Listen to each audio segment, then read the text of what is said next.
Real ఎస్టేట్ని develop చేస్తాము, ఎట్లా అయితే ల్యాండ్ పూలింగ్ చేస్తాము, ఎట్లా అయితే పేద ప్రజల నుంచి భూములు లాక్కొని అక్కడ పెద్ద పెద్ద మాల్లు కడతాము అని చెప్పి వారు స్పష్టంగా చెప్పడం జరిగింది.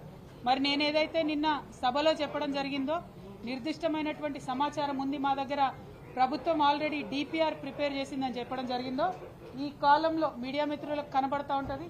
ఈ కాలంలో క్లియర్గా whether detailed project report or DPR or detailed engineering design for the project is available అన్న కాడ రాష్ట్ర ప్రభుత్వం అవును ఎస్ అనేటటువంటి సమాధానం ఇచ్చింది. అదే మీరు నిన్న అసెంబ్లీలో మాకు ఇచ్చినటువంటి జవాబు చూసినట్టయితే ఇక్కడ చాలా స్పష్టంగా మా దగ్గర లేదు, ఇంకా డిపిఆర్ ప్రిపేర్ కాలేదు అని చెప్పి వారు జవాబు ఇవ్వడం జరిగింది. ప్రాజెక్టు కోసం వెచ్చించాల్సినటువంటి అంచనా వ్యయాన్ని ఇటీవల ఎంపిక చేసినటువంటి కన్సార్షియం ద్వారా డిపిఆర్ని ప్రిపేర్ చేస్తామని చెప్పి నిన్న అసెంబ్లీలో చెప్పింది. అంటే నిన్న డిసెంబర్ 17 రోజు ఇంకా డిపిఆర్ ప్రిపేర్ కాలేదని అసెంబ్లీలో చెప్తారు. 19 సెప్టెంబర్ నాడు ప్రపంచ బ్యాంకుకి మా దగ్గర ఆల్రెడీ డిపిఆర్ ఉందని చెప్తారు.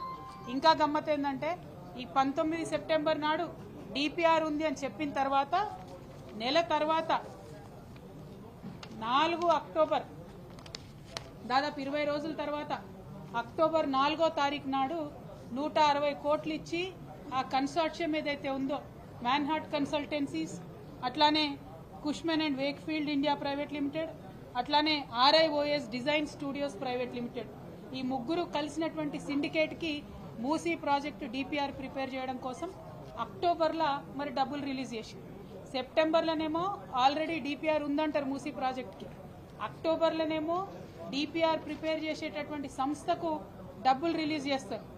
డిసెంబర్లో అసెంబ్లీ సాక్షిగా ప్రభుత్వం నిలబడి మరి డిపిఆర్ లేదు, ప్రపోజల్ లేదు, మేము వరల్డ్ బ్యాంక్ దగ్గర మూసీ కోసం నిధులు అడగలేదు అని అంటారు. మరి ఇది ఎందుకోసం? నేను గౌరవ ముఖ్యమంత్రి గారిని ఇవాళ అసెంబ్లీ వేదికగా ప్రశ్నిస్తా ఉన్నాను. మీరు ఎందుకోసం అబద్ధం చెప్తున్నారు? ఎవరి కోసం అబద్ధం చెప్తున్నారు? నిజంగా ఏం చేయదలుచుకున్నారు అన్నది ప్రజలకు పారదర్శకంగా చెప్పలేనటువంటి అసక్తత ఏమున్నది? ఇది ఎవరి లాభం కోసం చేస్తున్నటువంటి ప్రాజెక్ట్? 55 కిలోమీటర్లు మూసీ పరివాహక ప్రాంతంలో 10,000 కోట్లతో బ్రిడ్జ్ కడతామని చెప్తున్నారు. దాదాపు 16,000 ఇండ్లను ఇప్పటికే మూసీ పరివాహక ప్రాంతంలో మీరు మార్కింగ్ చేసి పెట్టినారు. వాటి మీదకి ఇవాళ బుల్డోజర్లు పంపుతారా, రేపు బుల్డోజర్లు పంపుతారా అర్థం కానటువంటి ఒక భయానక స్థితి అక్కడ ప్రజల్లో ఉన్నది. మరి ఇప్పటికన్నా మీరు ప్రజలకు స్పష్టత ఇవ్వండి. ఈ ఇండ్లను తీసేస్తామని చెప్పండి. తీసేసిన ఇండ్లకు ఎక్కడ ప్రత్యామ్నాయం ఇస్తారో చెప్పండి. రీహాబిలిటేషన్ ఎట్లా చేస్తారో చెప్పండి. పోనీ రేపు వచ్చేటటువంటి రియల్ ఎస్టేట్ డెవలప్మెంట్లో ప్రజలకు ఏమొస్తుందో చెప్పండి. దీనివల్ల రాష్ట్రానికి ఏం లాభమో చెప్పండి. ఇవి చెప్పకుండా దాసిపెట్టి దాపరికంగా ఎందుకు ఇట్లా వ్యవహారం ప్రభుత్వం చేస్తుందని మేము స్పష్టంగా ప్రశ్నిస్తూ ఉన్నాం.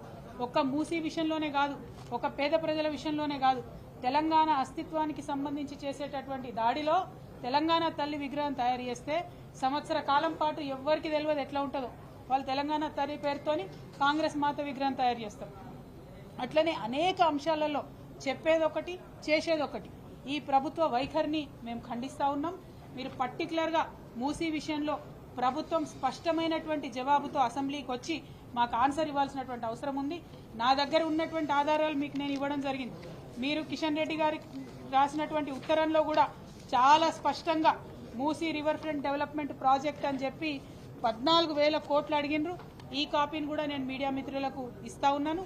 మీరు కేంద్ర ప్రభుత్వానికి ఒక మాట, ప్రపంచ బ్యాంకుకు ఒక మాట, అసెంబ్లీలో ఒక మాట, పేద ప్రజలకు ఒక మాట ఎట్లా చెప్తారు?